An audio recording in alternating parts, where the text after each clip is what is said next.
नमस्कार, बहुत स्वागत है आपका। आप देख रहे हैं ग्रैंड धर्मा सन्मार्ग। हिंदू धर्म में एकादशी तिथि का बहुत ज़्यादा महत्व है और एकादशी तिथि पर भगवान श्री हरि विष्णु और माँ लक्ष्मी की पूजा का सबसे ज़्यादा महत्व है। वैसे एकादशी तिथि पर भगवान श्री हरि की पूजा करना और व्रत करने का विधान है।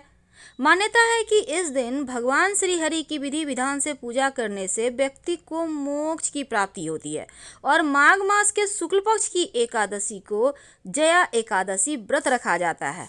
इस बार ये एकादशी व्रत बहुत ही दुर्लभ और शुभ संयोग में आया है। हालांकि इस व्रत के नियम जो 10वीं तिथि की शाम से ही शुरू हो जाते हैं।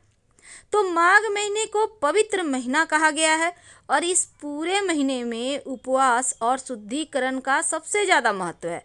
क्योंकि इस महीने के शुक्ल पक्ष की एकादशी को जया एकादशी मनाई जाती है और मान्यता है कि जो व्यक्ति श्रद्धापूर्वक इस दिन व्रत रखता है उन्हें भूत प्रेत पिशाच जैसी योनियों में जाने का भय नहीं रहता। और इस बार जया एकादशी 12 फरवरी 2022 शनिवार के दिन मनाई जाएगी।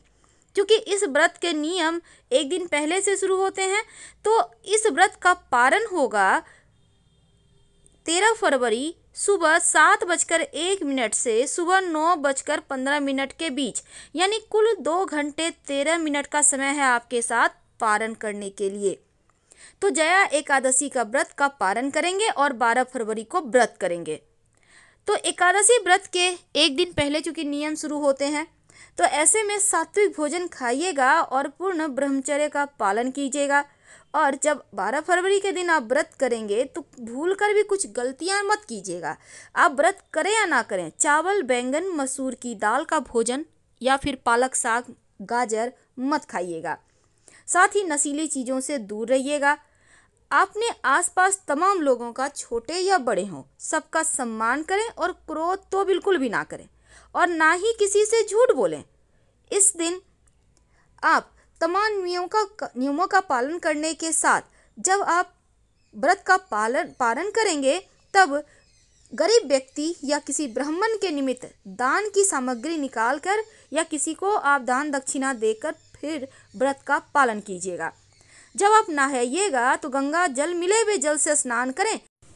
जब आप तुलसी जी की पूजा करेंगे तो तुलसी जी को जल अर्पित करते समय आप 1 लोटा जल में 1 चुटकी हल्दी, अगर आपके घर में दूध है कच्चा तो 2-4 बूंद दूध, ज़्यादा नहीं 2-4 बूंद दूध, एक थोड़ा सा मीठी वस्तु में आप मिश्री ले सकते हैं, चीनी के दाने ले सकते हैं या फिर गुड़ भी ले सकते हैं और इसमें 1 चुटकी अक्षत डालकर आप तुलसी जी में अर्पित करें। और तुलसी जी में अर्पित करते समय आप मन ही मन आप चाहें तो इसमें ओम नमो भगवते वासुदेवाय, ओम ब्रिंग बृहस्पते नमः आप जप कर सकते हैं। ऐसा करने से आपका गुरु भी बेहतर होगा, भाग्य अच्छा हो जाएगा। वैसे तो तुलसी जी जो है ना, उनकी पूजा करने से आपका बिगड़ा हुआ बृहस्पति भी बढ़िया हो जाता है। तो जब आप धूप दीप दिखाइएगा, जब आप पूजा पाठ कीजिएगा तो दीपक में एक लौंग जरूर डाल दीजिएगा, क्योंकि लौंग जो है ना आपकी मनोकामना को पूर्ण करता है।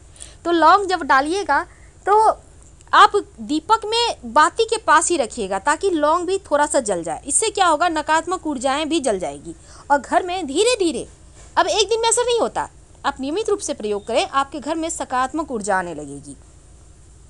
विशेष मनोकामनाओं की पूर्ति के लिए इस दिन विशेष भी प्रयोग किए जाते हैं। अब मान लेते हैं आपकी नौकरी नहीं लग रही, आपका व्यवसाय अच्छा नहीं चल रहा, घर परिवार में बहुत टेंशन है, अपना मकान का सुख नहीं है, तब एक छोटा सा टोटका कर लीजिएगा।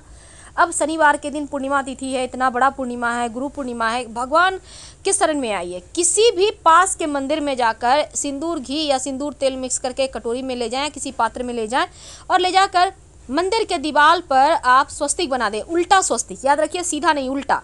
और जब मनोकामना पूर्ण हो जाए तब जाकर सीधा स्वस्तिक बना दीजिएगा।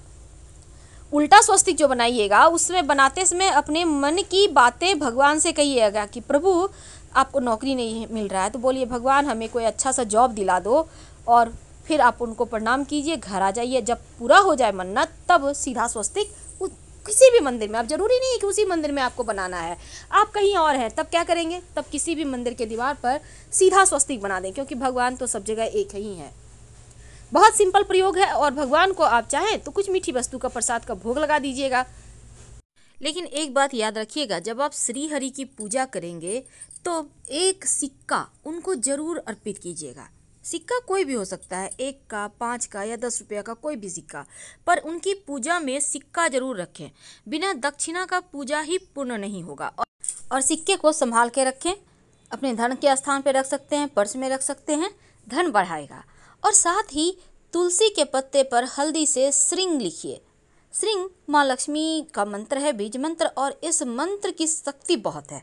और लिखने के बाद तुलसी के पत्ते को आप चाहें तो अपने माथे पर या नाभि पर रख के रात में सो सकते हैं, या आप संभाल कर अपने तकिए के नीचे रख लें, अगले दिन मिट्टी में दबा दीजिएगा। आपको जीवन की तमाम परेशानियों को ये तुलसी का पत्ता दूर करेगा। वैसे तो देखिए, श्रद्धा हो, भक्ति हो तो फिर हर एक वस्तु आपको लाभ देती है। तुलसी जी के नीचे एक दिया शाम में जलाइएगा जरूर। लेकिन तुलसी जी में आज के दिन अगर एक कच्चा सूत यानी मौली धागा आप अपनी मनोकामना कहकर बांध देते हैं तो आपकी मनोकामना भी पूर्ण होती है। और ये कच्चा सूत आपकी रक्षा करता है चारों दिशाओं से। वैसे तो मोक्षदा एकादशी का दिन, जो मोक्ष को देने वाली, जिसको हम वैकुंठ एकादशी भी कहते हैं, इस दिन व्रत रखने से आपके तमाम दोष पाप समाप्त हो जाते हैं और आपके पितृलोगों को भी उनके जो पाप हैं, जो वो कष्ट भोग रहे हैं, उनसे मुक्ति मिलकर वो वैकुंठ धाम को जाते हैं। पीपल के नीचे तो दिया जलाना ही है, लेकिन क्या आपको पता है बिल्वपत्र के पेड़ के नीचे अगर इस दिन एक मन्नत का दिया जला दें तो आपके सभी दोष भी समाप्त होते हैं, जीवन के कष्ट मिटते हैं। आप जलाएंगे, एक मिट्टी का दिया ले लें, 2 मुखा दिया यानी 2 बाती होगी, उसमें एक चावल का दाना रख दें और घी का दिया होगा, जाकर कहीं भी बेलपत्री के पेड़ के नीचे जला दीजिएगा। आपके जीवन की हर मुश्किलों से आपको बाहर निकलने के रास्ते मिलेंगे।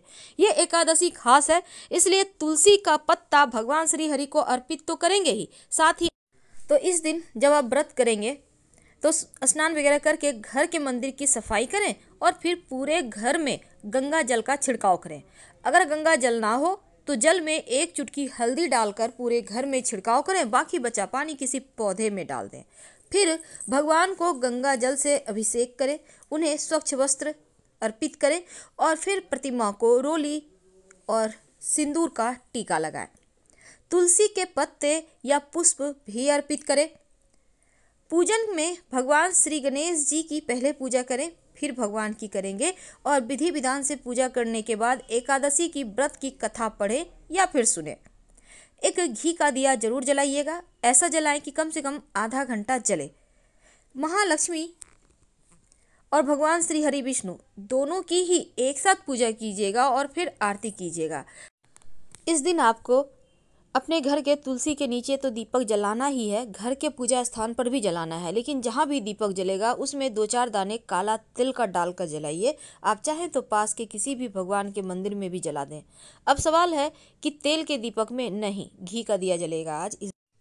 तो तुलसी जी के नीचे तो आप दीपक जलाएंगे, लेकिन बिल्वपत्र के पेड़ के नीचे जो दिया जलाएंगे वो मिट्टी का दिया होगा और उसमें 2 बाती होगी, घी का दिया होगा, उसमें 1 दाना चावल का रख दीजिएगा दीपक में और इसको बिल्वपत्र के पेड़ के नीचे किसी पत्ते या दोने पर रखकर शाम के समय जला दीजिएगा और आपकी जो भी मनोकामना है वो कहिएगा। वैसे आप ये प्रयोग वैसे तो देखिए कुछ खास दिनों में किए जाते हैं, लेकिन इस बार की जो जया एकादशी है वो बहुत खास है, इसलिए इस दिन ये प्रयोग आप कर सकते हैं। जब आप पीपल के वृक्ष की पूजा करेंगे तो पीपल के वृक्ष की पूजा करने समय 1 लोटा जल में 1 चुटकी काला तिल, 1 चुटकी अक्षत, थोड़ी सी मिष्टी वस्तु और थोड़ा सा दूध डालकर पीपल के पेड़ के जड़ में अर्पित कर दें। 11 बार ओम नमो भगवते वासुदेवाय का जप करते हुए परिक्रमा करें। आपके जीवन की मुश्किलें कम होती जाएंगी। शाम के वक्त एक दिया जरूर जलाइएगा, दीपक में 1 चुटकी काला तिल होगा, सरसों के तेल का दिया होगा और जलाकर भगवान से प्रार्थना करें जीवन की मुश्किलें कम हो जाए।